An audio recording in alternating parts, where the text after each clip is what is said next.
Hello and welcome to Wise Money Finance.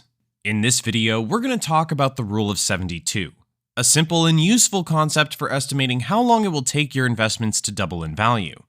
The Rule of 72 is a mathematical formula that tells you approximately how many years it will take for an investment to double, given a fixed annual rate of return.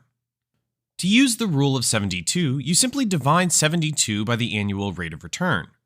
For example, if you have an investment that earns a 6% annual rate of return, you can estimate that it will take approximately 12 years, 72 divided by 6, for your investment to double in value. So, why is the Rule of 72 useful? First, it can help you quickly estimate the potential growth of your investments. By using the Rule of 72, you can see how even small differences in annual rates of return can have a big impact on your investment growth over time. Second, the Rule of 72 can help you compare different investment options. If you're considering two investments with different annual rates of return, you can use the Rule of 72 to estimate which one will double in value faster.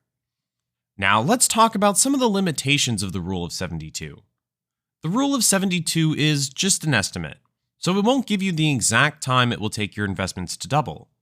Additionally, the Rule of 72 assumes a fixed rate of return, which is not always the case in real life. In conclusion, the Rule of 72 is a simple and useful concept for estimating investment growth. By dividing 72 by the annual rate of return, you can quickly estimate how long it will take for your investments to double in value. Thanks for watching, and be sure to check out our other videos on Wise Money Finance.